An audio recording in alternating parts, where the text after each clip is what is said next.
세계사 1001년부터 1100년까지 왕안석의 신법개혁. 송나라 왕안석의 신법개혁. 왕안석 1021-1086은 중국 송나라 960-1279중기의 정치가이자 개혁가로 그의 신법개혁은 당시 중국 사회와 경제에 중대한 영향을 미쳤습니다. 왕안석의 개혁은 정치적, 경제적, 사회적 문제를 해결하기 위한 시도로 그의 정책은 후에 중국 역사에 큰 의미를 갖게 됩니다. 1. 배경. 송나라는 10세기 후반부터 12세기 초까지 발전하면서 경제적 번영을 누렸지만 동시에 여러 가지 문제를 안고 있었습니다. 고위 관료의 부패, 농민의 세금 부담, 군사적 위협 등이 심각한 상황이었습니다. 이러한 문제를 해결하기 위해 왕안석은 개혁을 제안하게 됩니다.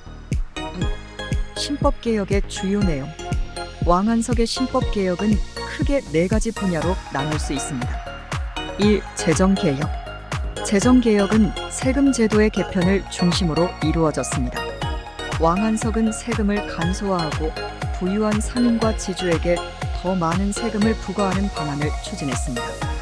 이를 통해 중앙정부의 재정을 강화하고 농민의 부담을 덜어주려 했습니다. 2. 군사개혁. 왕안석은 군사제도의 개혁도 추진했습니다. 그는 군사훈련을 강화하고 군대를 상비군으로 전환시켜 군사력을 증대시키려 했습니다. 이를 통해 외적의 침략에 대비하고 안정된 국가를 유지하고자 했습니다.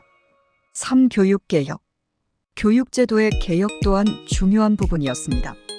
왕안석은 실용적인 교육을 강조하고 과거 시험제도를 개편하여 인재 양성을 촉진하려고 했습니다.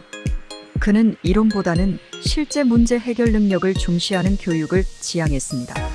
4. 사회개혁. 사회구조의 개편도 신법개혁의 일환으로 추진되었습니다. 왕안석은 농민과 상인의 권리를 보호하고 빈부격차를 줄이기 위한 정책을 추진했습니다. 특히 농민의 생계를 안정시키기 위한 여러 프로그램을 도입했습니다. 3. 개혁의 시행과 저항. 왕안석의 신법개혁은 초기에는 어느 정도 성공을 거두었으나 많은 저항에도 직면하게 됩니다. 보수적인 관료들은 왕안석의 개혁을 반대하였고 그의 정책은 종종 사회적 불만을 초래했습니다. 특히 세금 인상과 군사제도의 변화는 농민들에게 큰 부담이 되었고 이로 인해 반발이 일어났습니다. 왕안석은 이러한 저항에도 불구하고 개혁을 계속 추진했으나 결국 정치적 고립을 초래했습니다. 1085년 그의 개혁은 실패로 돌아가고 그는 정치적 권력을 잃게 됩니다. 4. 신법개혁의 영향. 왕안석의 신법개혁은 직접적인 성과를 내지 못했지만 그의 정책은 이후 중국 역사에 여러 가지 영향을 미쳤습니다. 신법개혁을 통해 강조된 실용적인 접근 방식과 경제적 안정의 필요성은 후대의 정치가들에게 중요한 교훈이 되었습니다. 또한 왕안석은 중국 역사에서 개혁가로서의 이미지를 남기게 되었고 그의 사상은 후에 진보적인 정치가들에게 영감을 주었습니다. 5. 결론. 왕안석의 신법개혁은 송나라 시대의 중요한 역사적 사건으로 당시 사회의 여러 문제를 해결하고자 했던 노력의 일환이었습니다. 비록 그의 개혁이 성공적으로 자리 잡지 못했지만 왕안석의 사상과 정책은 중국 역사에서 계속해서 논의되고 연구되는 주제로 남아 있습니다.